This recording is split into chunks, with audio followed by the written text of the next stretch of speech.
Gents, welcome to Unfair Fight.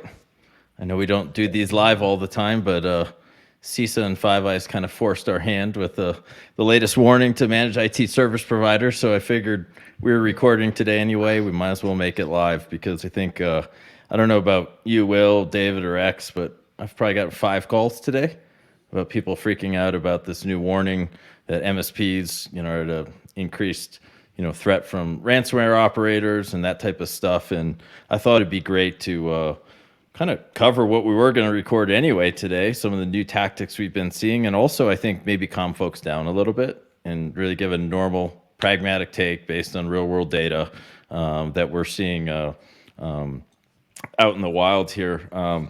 Also for folks, we've been pumping out a lot of new episodes of this. This is going to be kind of our threat debrief series where we talk tech. We just dropped an episode with George St. Pierre, talking about elite performance, right? How we can take lessons learned from sports, other disciplines, and apply it to our own business practices. So very cross departments on that. Yeah. Sometimes podcasts, I want these to cover a lot of topics that are interesting. Everything from national security, how to learn, take lessons from those that operate at another level from us mortals, and then lastly, really break into what we do for a living, which is cybersecurity. So, let's kick this off. David, you're the former director. Let me get this right because I know there's 2 groups at Cylance, but you're the former director of threat research at Cylance, global director, and now our vice president of our adversary pursuit group, or director. I might have messed that one up. Really, our skunkworks unit, right? Yeah, absolutely. Talk to us. So you're in charge of intel and rapid prototyping and new defense technologies for us. Absolutely. Can you break down this CISA Five Eyes report warning, what we're seeing there? Yeah. Just give the audience some perspective on it. So, I've been quite fortunate. I haven't handed my phone number out to people, so they've not been calling me asking about this. But I've had a couple of emails, which is, that's okay. Basically, the Five Eyes community has come together and given a warning about MSPs being specifically targeted by cybercrime groups, which is not something we've seen in a large capacity. Usually they go after the specific target of interest, right? So if you're an accountancy firm, they go after the accountancy firm and they'll kind of move around there. This is more of a warning about those providing the managed services, those that are meant to be providing you the security tools, providing you the ability to do your job without having to worry and think about things being targeted specifically. And the damage behind that is that they're going to be further reaching when they're compromised. All their customers are compromised, and that's a big thing, especially with some of these MSPs being as huge as they are. So this has come out obviously from the Five Eyes community, which consists of Australia, Canada, US, New Zealand, and United Kingdom. I can't believe I almost forgot where I'm from. Last one to forget. Yeah, smallest island, right? And basically, the recommendation is about following good security practices. There's been a few papers that have come out recently in the last couple of weeks, including one of our own that talks about it. The only difference is that we didn't specifically call out MSPs being targeted, but the tools that they utilize. So I guess we're going to talk about that a little bit later on. And really, that's it in a nutshell. Really, it's about MSPs being more aware of what they're using, what tools they're downloading, the levels of access, and more about moving towards a zero trust architecture in everything that they do. Right. And that's probably one of the big things that we're going to see over the next couple of years is more and more companies thinking about zero trust. Yeah. What's interesting, I'm really glad CISA put this out. Just it shines a light on, obviously managed IT service providers are our main go-to-market, and, we love them to death. They are the engine of small, medium business across the world. Without them, we just don't have it. And I think what this warning was really trying to do is just shine a light on the fact of MSPs, they're one company that protects or does the IT for many and offers some security protection. But some of the tools that are leveraged to allow you to be an MSP when co-opted pose a pretty great supply chain risk. And so it's a kind of a great way to shine a flashlight on hey, both the end customer and the MSP, you need to be kind of on point here. And kind of to that end, Will, I know, David talked about it, but obviously we see MSPs targeted, and we know why ransomware groups want to get them. You hit one MSP and you co-op the RMM tool, you can smash 40, 50, 100 companies, or even worst case scenario, the Kaseya event last summer, which I do think they handled well in the middle of the battle, especially kind of shutting down the cloud really helped us a lot. I know that much. Talk to us about, really what you've been seeing on this front.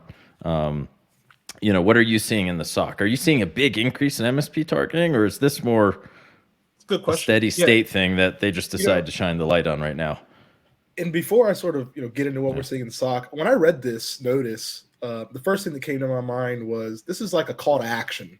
Hey, MSPs, if you're not already doing this stuff, you need to make sure that it's a priority, right? And I think that it's kind of cool to see that the government has now realized that these MSPs, like how you said, they can have a lot of impact if they don't protect their crown jewels.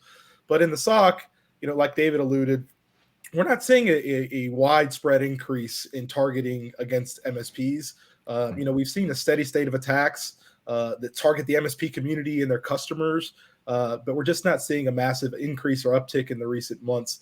One thing that we're sort of seeing is a shift in tactics and techniques from ransomware operators and cyber criminal groups moving from Cobalt Strike and different C2 frameworks to legitimate RMMs and different backdoor tools to compromise and ultimately act on their objectives.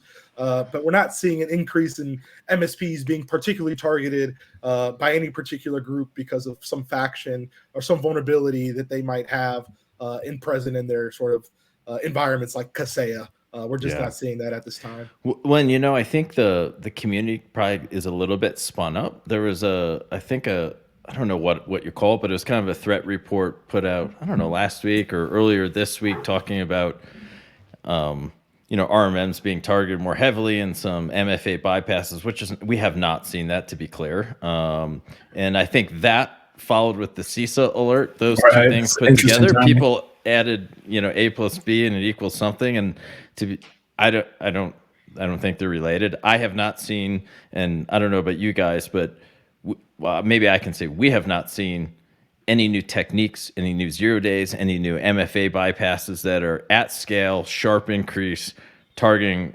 RMM products.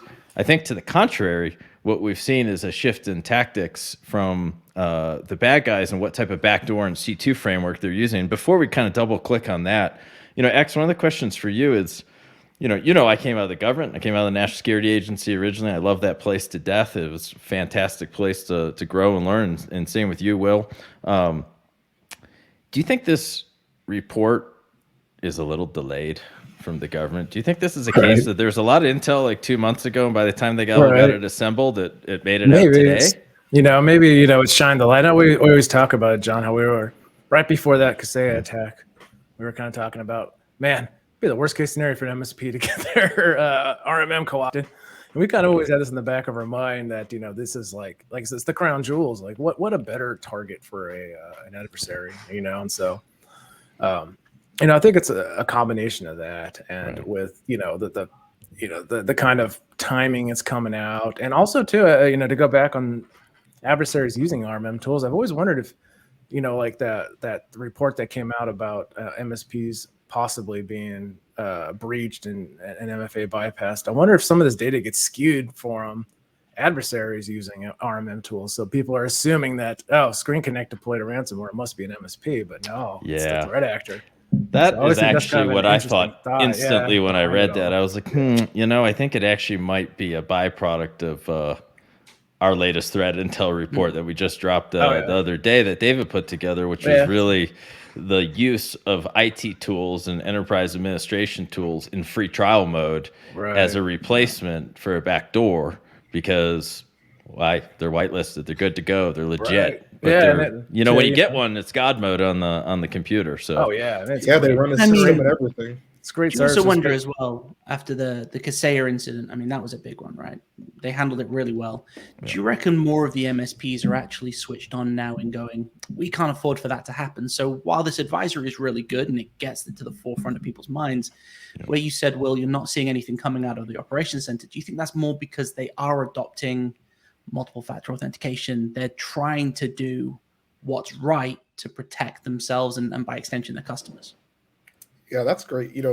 I think originally, coming from my background, the MSP community historically has been sort of neglected in the security space.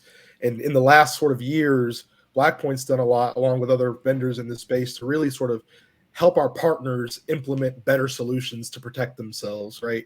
And so we've seen a large increase where our customers are doing or attempting to do the right things.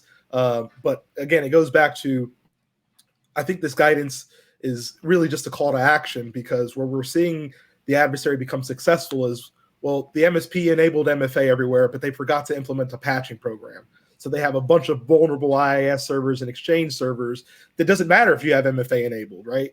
And so I think we're doing the right thing, and we're really pushing that that model to, hey, let's make sure that we prevent initial compromise, we monitor lateral movement and spread, we sort of get that monitor going.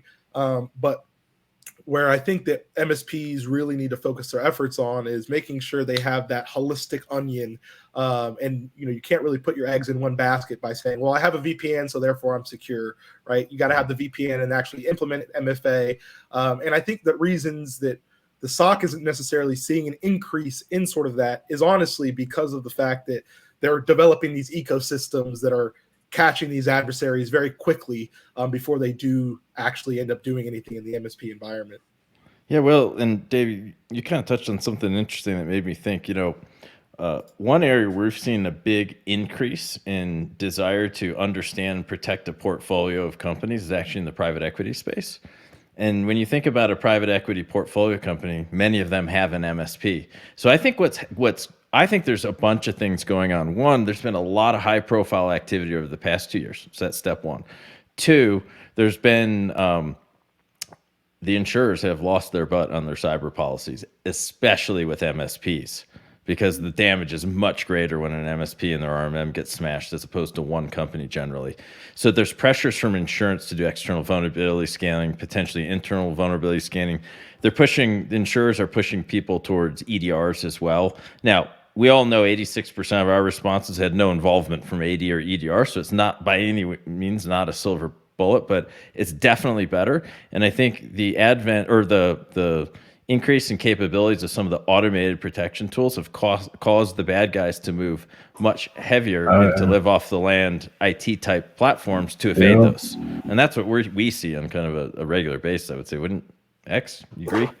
Oh yeah, definitely. The majority of the time we're catching stuff. Yeah, it's them. There's no malware involved. Heck, we were just talking yesterday how we've seen actually a sharp decrease in the use of Cobalt Strike. Yeah, our running joke used to be like, I remember the hash of that damn thing by, I think, like when it's the last 5 digits, I'm like, oh, that's Cobalt Strike. Cool. Right, I would detect those in my sleep. But we've seen a decrease in that being used, and more, more type of loader activities and info stealers that lead to them installing more legitimate tools, to utilize, like the MSP tools. So, it comes down to that weird cat and mouse game. It's like, is it MSP? Is it hacker? Very similar tools. So would you guys say go ahead. I was just going to say, there's been a lot of research out there in tracking Cobalt Strike specifically. There was a lot of papers in the last couple of years saying it made up 90% or thereabouts of the malicious C2 infrastructure and traffic that people were seeing. So when you're that noisy and you're everywhere, it's not surprising that they're changing up. Not to kick a hornet's nest. What did more good? Cobalt Strike being used for pen testing and helping companies, or Cobalt Strike for the bad guys? I'm going to get hate for this one, but hey, we're pros in this space, so we might as well kick You're breaking that up, John. I didn't hear the question. I'm sorry. Yeah, no one's got the guts to answer that one, do they? Well, what I would say is, anytime I've seen a ransomware intrusion, it's always Cobalt Strike that they're using. So I'll leave it at that. That's really what it comes down to. That has been probably the majority of what we catch has been probably Cobalt Strike. I think it's something to be said when the SOC sees like a custom C2 or some type of living off the land binary that's being like weaponized like a C2, that we get so excited because we're like, oh, it's not Cobalt Strike. And, that's not to say we don't see other C2s. It's just that Cobalt Strike is the most prevalent. Well, of course, when you see that all the time, you're gonna get bored with it, and you're kind of hoping we see some new stuff from the bad guys to make it a little bit Right. exciting for the nerdy side of us. On our side of things, yeah, it's always that bummer when it's you're looking at something and it's just Cobalt Strike. Correct me if I'm wrong. Just to kind of distill this down for the MSP audience, we saw some threat intel from another vendor that got people spun up. CISA, the alert came out that got people spun up, but we are not seeing any sharp ourselves increase in the targeting of MSPs specifically. Correct? That's correct. That being said, okay, so to level set on that, that is what we're seeing for what it's worth. The second part, though, is as a managed IT service provider, your entire livelihood rests on the continuity of operations of your own network and those that you serve, right? So if nothing else, take this as implementing all these best practices, benchmarking on CIS. CIS's framework, their benchmarks and controls, I think is the best framework out there because it's prescriptive. It tells you what you configure. It tells you what to harden. I think you still need to treat it as if it's a burning issue. You should treat it like it was massively increasing, if nothing more than motivation to do the right thing, because it could be the difference. You know, my theory is I think 50% or less of the typical end customer of an MSP would survive a successful mass ransom attack as a business, right? So there's an ethical and moral component to doing absolutely everything in your power to serve your end customer, prevent that from happening, because this is small, medium business America and in the rest of the world. This is people's livelihoods on the line. Oh, yeah. And their life's work, right? And so us in the security community, yeah, we might make jokes, we might throw shade on, crappy techniques, but at the end of the day, if they are successful, and they only have to be successful once, it literally can ruin someone's livelihood. And so, it's incumbent on us to get accurate intel. Never do FUD. I don't like FUD, fear, uncertainty, and doubt. I think that's not a big FUD. It's a disingenuous pragmatism, and operating in the world of details is what really matters in this game. So I hope, for the MSP audience, this is our take on it, is just take this as more motivation to keep doing the right thing and increasing your level of professionalism. So maybe switching gears really quick. David, let's switch gears to our latest threat intel report. In a nutshell, and then I want you to walk the audience through in quite a bit of detail. In a nutshell, we're starting to see a decrease in the use of Cobalt Strike as C2, at least in our threat ops center. And Will, correct me if you're wrong, but we're starting to see an increase for sure in threat actors using free trials of legitimate software as their backdoor or their rat. So, David, how does this start? Walk us from I'm a threat actor group. I want to go hit someone. Walk us through the stages. So, every single one of these is going to start off with that initial access, whether that comes from a phishing email, a drive-by download, however you want to do it. That's not the purpose behind the RMM tools. But once they've got that foothold, enterprise level software, is really versatile. It's built to make everyone's lives that much easier, and that's exactly what it's doing for these threat actors, right? So I've got initial access on your endpoint. I want to work out everything that's connected to that endpoint. So the first thing we started seeing was total software deployment. Now, total software deployment, despite its name, does have the ability to deploy software, but it also has the ability to map out your network infrastructure, work out every single connected device. And inventory it too, right? Yep. Which could really help for finding those backup servers. Exactly. Yeah. So it has a complementary tool that goes alongside it called Total Network Inventory. What we did find when we were analyzing TSD is that the TNI capabilities are actually built into TSD slightly. Not everything is in there, but the main executable that it uses is in there. So it can do the network inventory as well as the software deployment.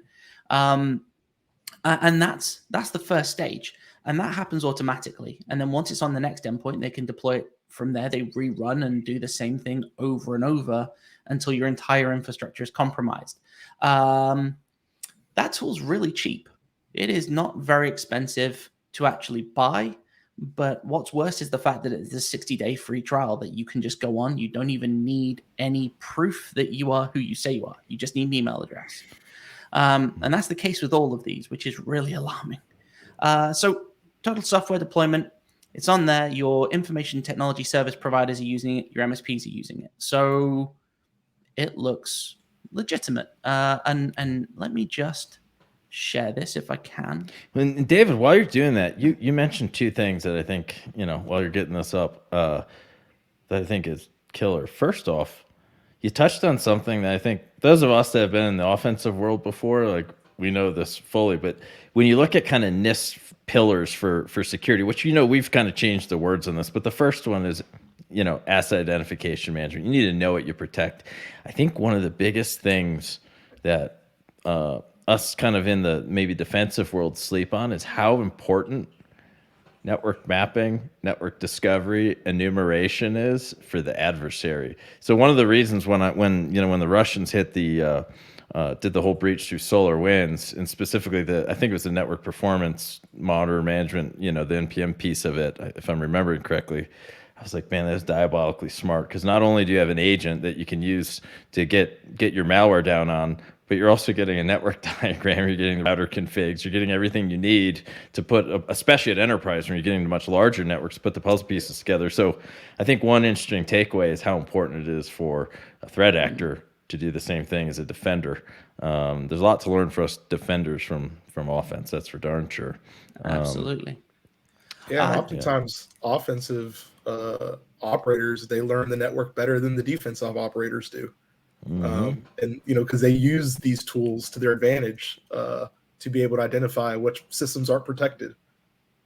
Yeah, makes perfect sense. Makes perfect sense. I'm guessing you can't actually see what I'm showing on my screen right now. No, we can't, because of course we did this live. That's Murphy, the live man. curves. Yeah, the live curves. that is the downside of So a you're gonna Mac. have to be I'm very sorry. descriptive. Go. Okay. Well, I've got a Charades. lovely picture on the screen Charades. of. Pay me that No, metal. It is a podcast. So unfortunately, it is. If you could see the screen, and it is in the document, if anyone wants to go and have a read of that. And this is not me, trying to sell going and reading our tech papers. But it's the simplicity of what you're going to be seeing in your running processes. All you see is tsdservice.exe. There is nothing else there to indicate that it is not meant to be in your environment. And that's the devastating thing, is unless you understand what software is allowed on your endpoint, unless you've been monitoring it implicitly and know that that's not meant to be there, you're not going to know it's not meant to be there.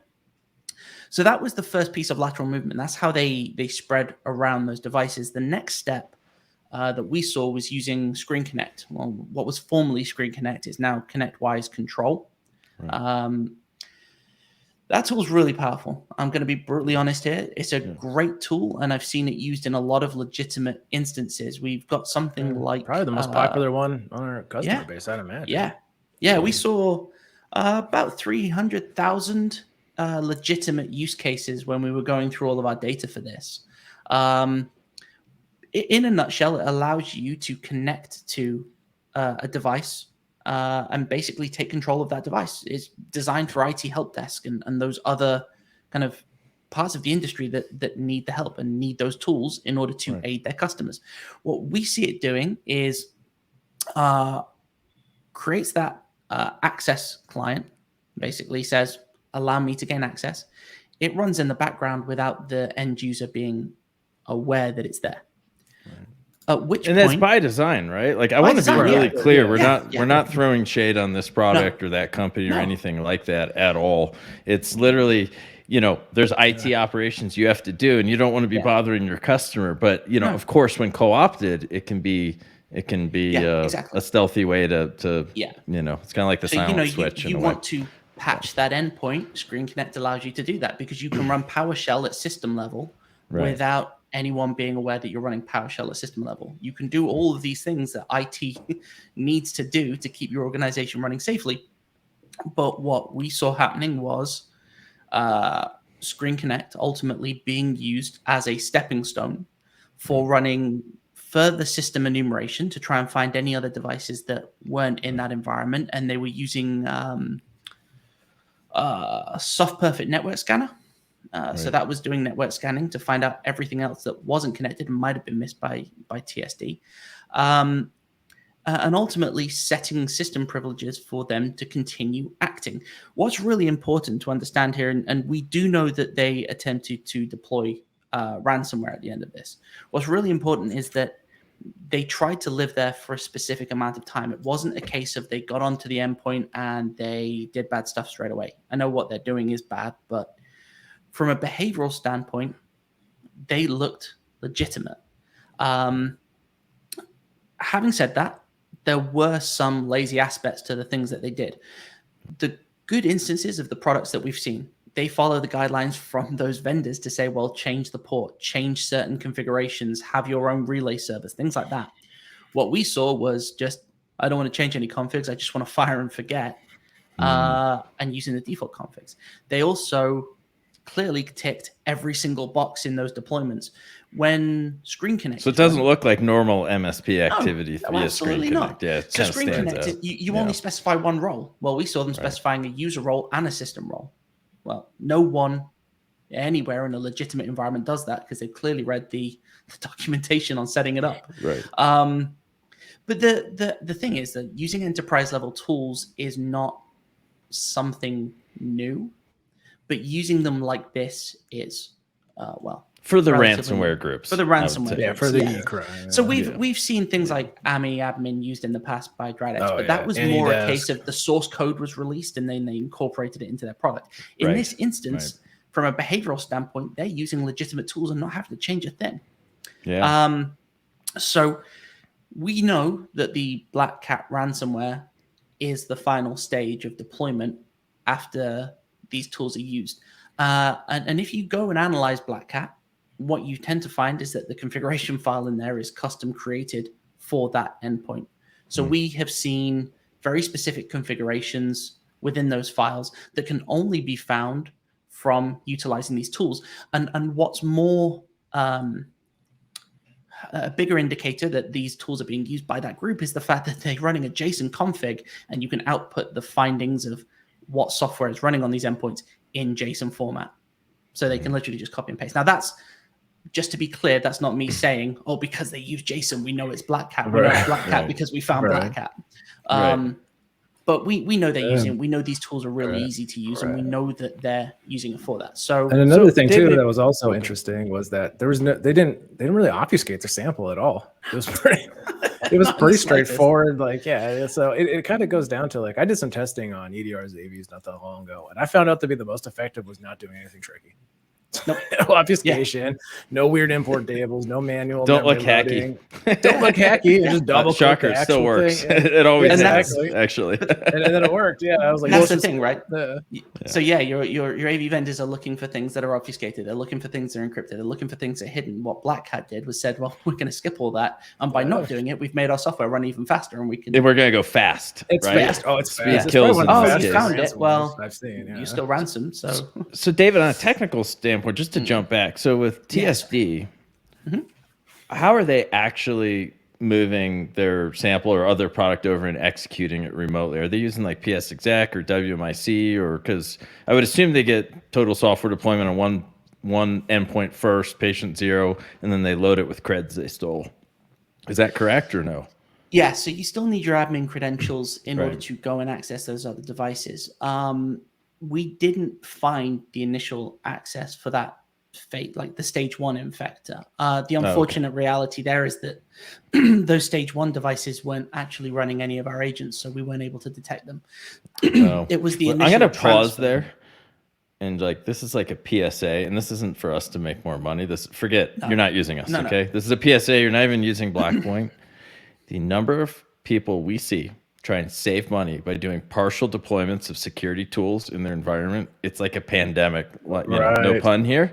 And trust me, they're really not useful when they're not on 70% of the machines, or you only put them on servers. So perfect case here, because all you're doing is making your defender or your own internal cybersecurity folks fight with 2 hands tied behind their back. All right, I'll get off the soapbox. Right, yeah, it's kind of like I'll hop in the soapbox really quick.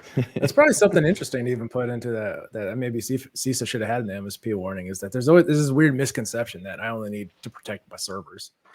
But as we know, that's like step 25, step 50 in a hack. There's all sorts of stuff Yeah. going around. You don't usually land on the server most You times. usually don't land on the server. No. Yeah, so there's an easy way to make this incident go away and not have to be a mass, forensics thing and everything like that. It's to make sure the easiest point of entry, which is usually your users, are heavily protected. So I always thought that was interesting. Yeah, I mean, you made a good point, right? This isn't a sale side of things. We're here to talk about tech, and we're talking the realities of the industry. Is right. What's going to cost you more, having that infection and the damage that it's going to do to your endpoint, or making sure that you put it on every device? It'll cost you more money up front, but you're effectively protecting your customers and protecting yourselves. So in that initial access, we didn't have visibility. We don't know whether or not they were responding to a phishing email. What we do know is that they did gain that initial foothold, and from there they spread to, or attempted to spread, I should say, to other devices that we had visibility of.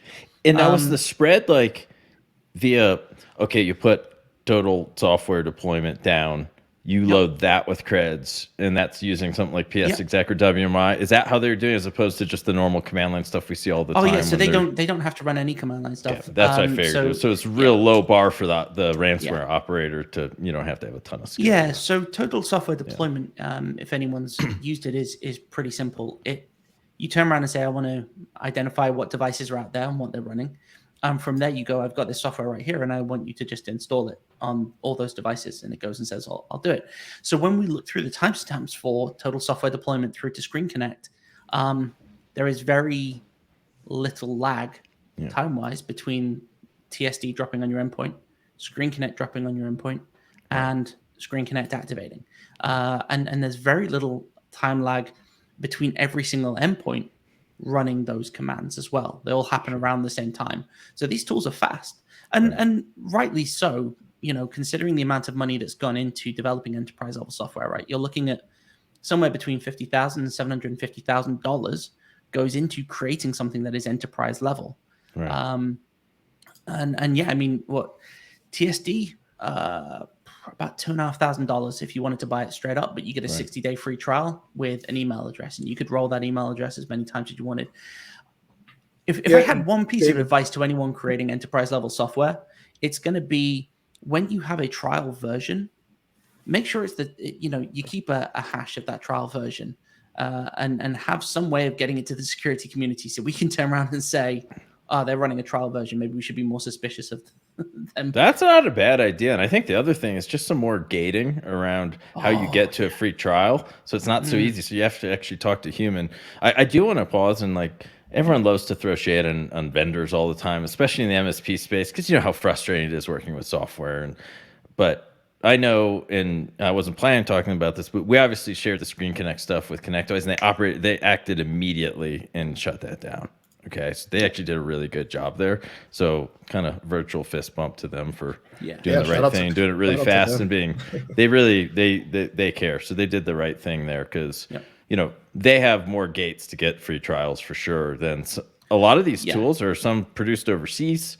They're kind of almost like start as like freemium with a really low price tag, and you can sign up with the Gmail, and they don't even IP filter or care what freaking country you come from. That's not obviously the ConnectOS crew runs a tighter ship than that. And what's cool about the I wanted to clarify that really specifically.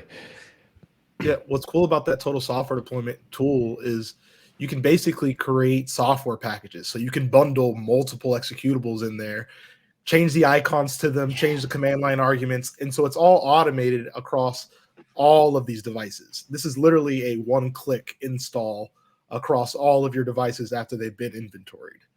So that's awesome. The preface there of it's not good for probably really useful tool, bad when co-opted. Really exactly. Really useful tool for deploying things like your AV solution and your security products. Terrible for malware. But I mean, it's going to be the way moving forward, especially as there was always that concern that when people start using open source software and people put information in Git, could that be used maliciously? Well, that's a bit more tricky, because everyone's got eyes on it. Everyone's got eyes on the source code and is being, aware of it. in this instance, they're not even having to mess with the source code. They're just taking software that, has been written well to do something perfectly. I mean, if I'm brutally honest, I would love to use something like Screen Connect to run PowerShell across multiple devices when I'm doing testing. Like that's a really great tool to help me with my work as well. Right. But clearly threat actors got there first and ruined it for everyone else. Isn't that how it always works? Isn't that how it always works, man? Remember how cool PS exec was until the hackers just like co-opted it, and now you can't even use it without everyone thinking you're a hacker. Yeah, right. It was Some amazing, organizations just actually. flat out ban it, right? Like no PS exec's allowed to be used in this environment because they think it's automatically a hacker. And now the open source version comes. Oh yeah, right. Yeah. I think we even saw a popular document sharing product, didn't we? I'm digging deep on this one that had, what was it, which was it, Remcom packaged in there? I could be blanking on this one. I remember like the kind of, there's kind of cloud interface, but then you could install your desktop version. That's right. Yeah, that was packaged with some stuff. It was like, man, anyone that has this document sharing thing has a remember back in the toolkit day. already down there for the bad guys to leverage. One of the That's vendors, another thing I won't don't, name them. But you know, there was I'm not another gonna one name that them, had but- like there's another one out there called PA exec. They just Yeah. like they what they did is they compiled it themselves, signed it with their code signing cert, and packaged it with the product. I was like, oh sweet, a code signed PA exec. Yeah. Give me. I think, the you other know, is Remcom that you're talking about, John. Remcom is the name of that one. that's the one I'm thinking. Yeah, Remcom is packaged with a bunch of different tools, but it's literally like a remote command. That's Remcom is what it stands for. Yeah. You know, I think that's one thing. Like, I'm not sure the ransomware guys do it as much just because they're getting in and getting out pretty quick. But, you know, folks that want to go in for a longer time, data theft, espionage, I think a lot of folks don't realize how much you'll leverage what's already installed on the system to cover your tracks. That's something, you know, kind of, you know, it's kind of hard to combat against. But obviously in the IT world, right, there's a lot of that stuff already down there that you can, you know, whether Python already installed or whatever, that you can kind of leverage. So, you know, it's kind of interesting space there. So anything else, you know, David, in this particular, you know, threat actor group? So actually talk to us about the actual encryption technique, the actual ransomware. I thought their ransomware was rather cool because of its speed. Yeah. Who wants to talk about that a little bit? Because that is going to beat a large amount of automated anti-ransom technologies out there. I think So blows by. I mean it's written in Rust, right? So in speed tests between Rust and C++, they're almost comparable in terms of speed. Right. The only difference is where C++ has garbage collection, Rust doesn't really have that. And so where they've written it in Rust and they've not handled any obfuscation, they're importing encryption packages using basically using Git, right? It pulls packages and capabilities from Git. They're using the So no Windows crypto API call on this one. They don't want to trip that flag for the EDRs. Right. You know? Similar to how Golang does, where, you know, the imports are linked to like vendor packages rather than like straight to APIs. Yeah, I mean, if you look at an import table, the raw API call will be there, but because you found one with PS exec inside in UX. I found a sample that had the propagate command, and it had PS exec embedded into it. And then I saw another sample, and it still had the propagate command, but it was like disabled and didn't have it in there. So you can tell that they're messing around with this propagate stuff. Right. Yeah. But I mean, that's the thing. When we took a look at the encryption, they're using bcrypt, and it's not doing anything new. It's not doing anything different from any other ransomware in terms of the way it encrypts you. They're just doing it quicker than people can catch it, and that's the real problem. And the reason they're quicker is because the language is quicker, and two, they're not trying to hide that they're running encryption because they're living off the land for so long, and they're understanding exactly what's in that infrastructure. When you look through the configs, there's the processes to kill and the processes not to kill. They have information around how big they want to make the encryption of each file. They have your admin credentials in there from where they've lived off the system, and for that propagation piece, they've put the credentials in there.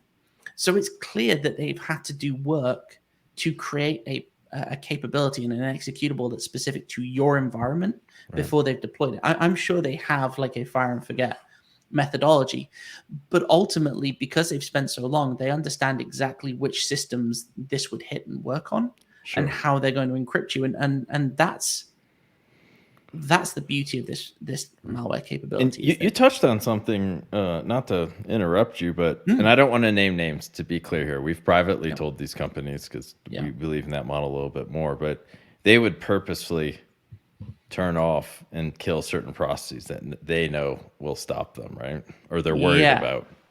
So I'm not gonna say who.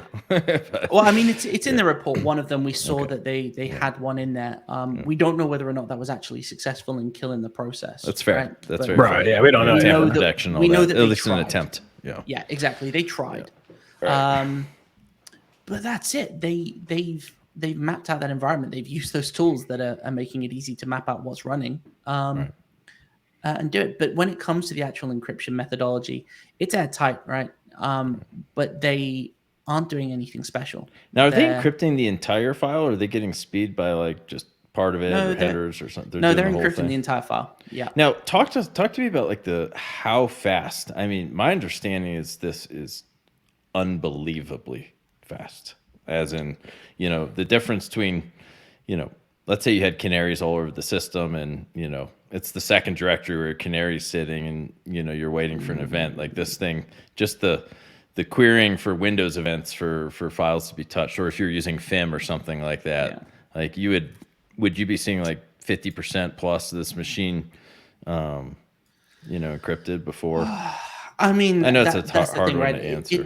It depends on how many files you have on your endpoint, I guess, and how big each file is, and what things like that. directories So, they pick. Yeah, I mean, without doing any actual speed tests on different varying systems, I wouldn't be able to tell you. But what I would say is that, in my honest opinion, unless you're going to catch this pre-execution, even if you have some form of ransomware capability inside your AV product, chances are you're going to lose at least 50% of your infrastructure. It's kind of like deflecting that cruise missile like 20 feet outside the door. Right. You're probably gonna take some damage. It's gonna splash in the water, and you gotta coastal cities stop will it get when hit. it launches, not like right when it's about to hit you. I think that's actually one of the drawbacks of a lot of the automated anti-ransom capabilities is you don't catch it early enough in that, I hate the term, but in the kill chain. You're trying to catch at the last minute, and this is the cat and mouse game where the bad guys are going to always be winning because it's pretty easy. There's a lot of good AV solutions out there that do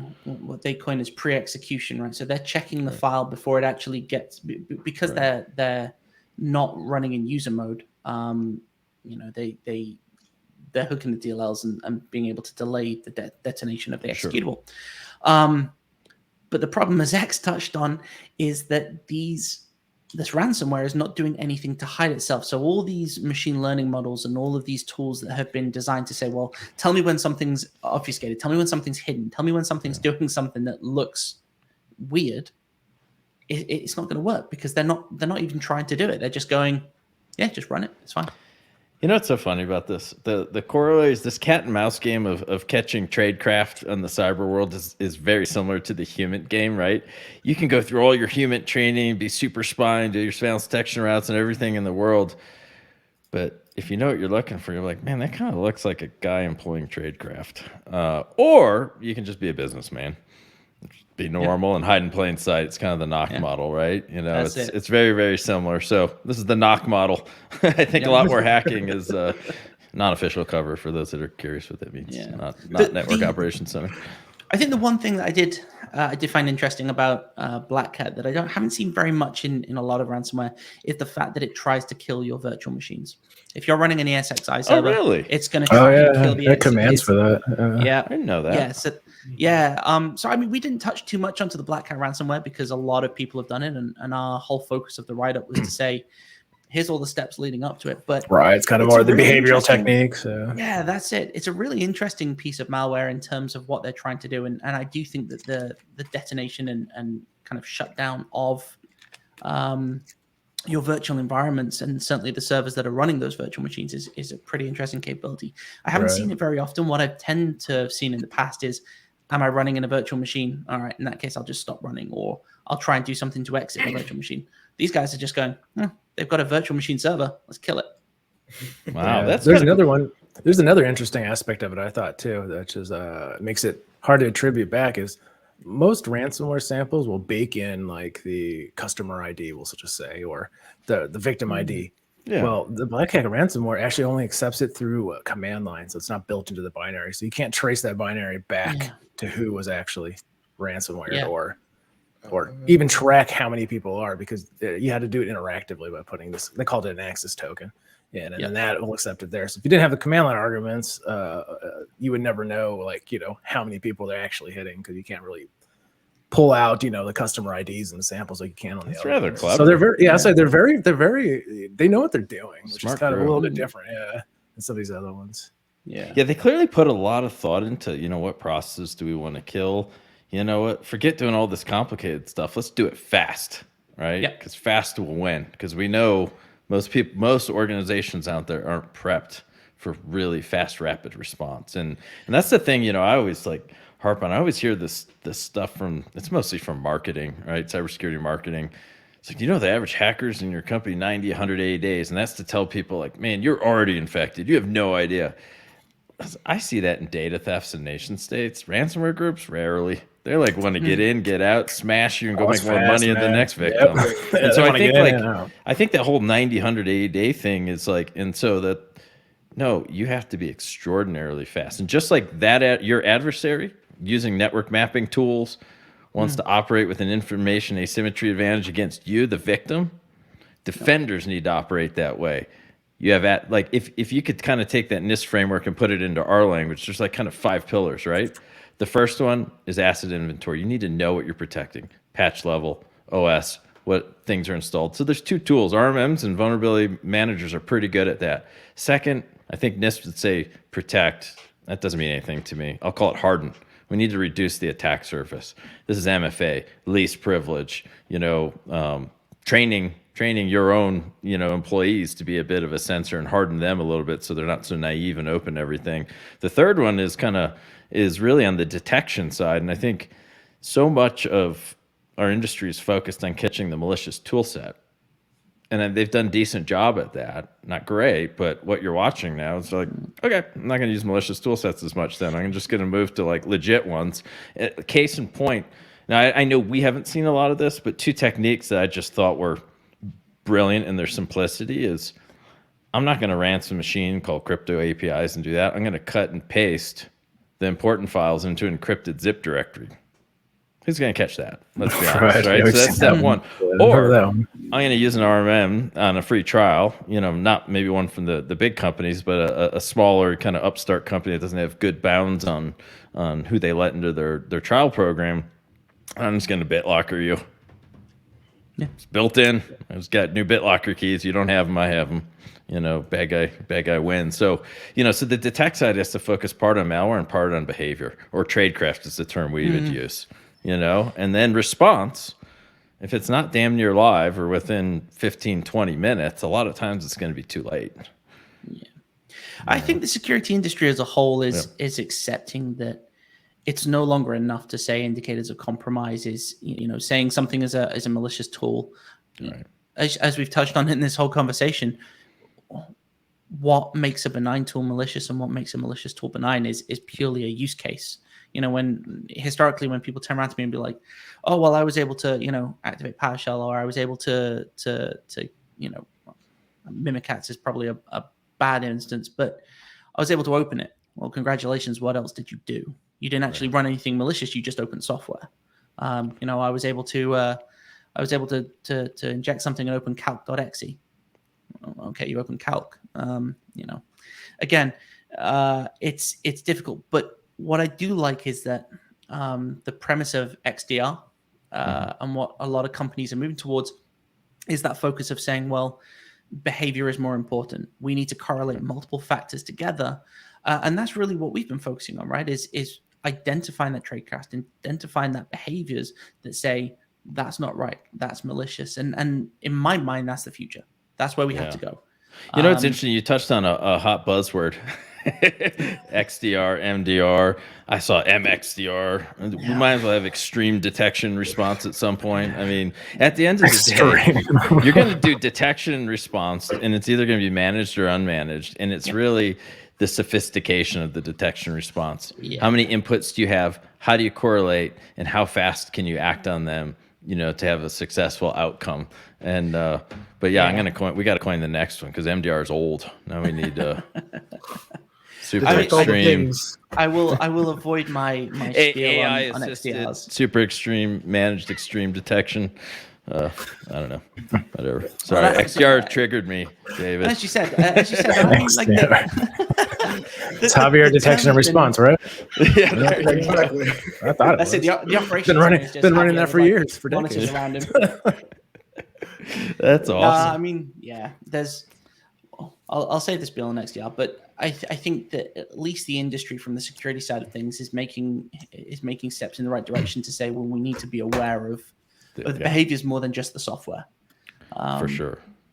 Point well taken. I mean, listen, this is like a digital ambush many times, and the only way to really work your way out of ambush is one, to have a plan, have a really good integrated intelligence picture about what's going on and where it's coming from. And so you really do have to fuse malware detections with behavior that you're seeing live, with privileged account activity, and it has to all be distilled down in a consumable manner for, really anyone skilled in IT. I don't even think you necessarily need to be a security professional if the tools are doing the right work, up front in correlation for you. Yeah, I mean, I think that comes into having good IR plans, right? I mean, good IR plans lead to business continuity. If you don't have a good IR plan, when something hits the fan and the adversary is using all these tools, and you don't know how to respond to them, the adversary is ultimately going to have a leg up and have a better day than you will. Well, that's the thing as well. Like, a lot of countries now are turning around and saying, well, if you get infected, you need to tell us the impact and the damage and things like that within a certain amount of time. Otherwise, you're going to see hefty fines. So they're starting to place pressure via financial means on companies to say, well, we have a good IR plan. We have pieces in place and companies on call for when something does happen, because inevitably it will. No matter what we do, what we try, that there will be people that slip through the cracks. But yeah, I mean, that's part of the game, right? Is every time we come up with a great solution to stopping them. And I mean, with this, I've no doubt that, threat actors will probably see something like this. They'll read it and go, right, we need to change things now. And it's unfortunate that we publish this information and then they change it, but it's important for us to let people know while this window is open, look in your environment, be skeptical and untrusting of everything that you're seeing. Because ultimately, that's what every operations specialist is. I think it's really key when you publish to have a real good moral compass and ethical compass on this, where we're not publishing stuff for our own security theater and joy to say, hey, look how smart we are, yet we're just teaching the bad guys what to do or what to change. Really, really important not to go down that path. So just kind of on the current news, vulnerability and threat stuff, and then we can wrap this episode up. Will, there was a new kind of vulnerability that affects Windows domain controllers, and obviously when I hear the word vulnerability and domain controller, we all pay attention really quick because that can go bad in a hurry. I think this is more of like an LSA spoofing vulnerability. Can you just kind of cover that really quick and give an audience a quick overview and mitigation steps that would be prudent? Yeah, absolutely. It's kind of interesting. I'm seeing reports that this actually might be an old vulnerability that was reintroduced. So following that one closely. But, Microsoft issued a fix in what we call the Windows Local Security Authority, basically LSA. And basically what that would allow an unauthenticated attacker to do, low privileged, is basically spoof or make a call to a function in Windows and act as if they can authenticate as whatever user they want to. So if you're a low privileged user, you can now authenticate as a system or a high privileged user. To be super clear, is this a remote capability or a local jump up capability? Yeah, so it's a privilege escalation. So you do have to be in the pathway. Still on the DC. Exactly, right. You have to be in the pathway of the DC So to be able to 10 ways to do this. But now, this does make into play, and I think this goes into some of the mitigations that Microsoft is releasing and goes into really some of the stuff that CISA is talking about, right? Domain controllers shouldn't be internet facing. no one should be able to interrogate your domain controller from the internet, right? And so a big thing that I think this sort of highlights too is NTLM, disable it. I think there's been guidance for years now that NTLM but my printer, man, phased out, right? And so we have those situations where we have this this thing where we don't want to move away from this, but the writing is on the wall, right? Microsoft has realized that they're going to support different protocols, they're going to stop supporting different things, and I think NTLM as a vector for adversaries is heavily weaponized. So if you don't need to use NTLM in your environment, disable it. Right. And I think that's a big sort of we do see relay attacks, quite frequent. So it's funny. Relay attacks are common. This was like way up market. This is like 100,000 endpoint sort of customer. Looked at years ago. It was a massive manufacturer, right? Massive, like huge, and the manufacturing, obviously manufacturing is a lot of very, IT enabled, and half the plant floors I see are connected up to the Windows domain. Well, they had like this press that cost like $20 million, and it was from the late 90s, and it ran on NT4, right? And but instead of like making those islands, which for the manufacturers out there, especially the big ones, your plant floor and manufacturing should be disassociated from your corporate domain, if you ask me, and disassociated from your physical security can be part of it, but don't hook that all into, your one single domain.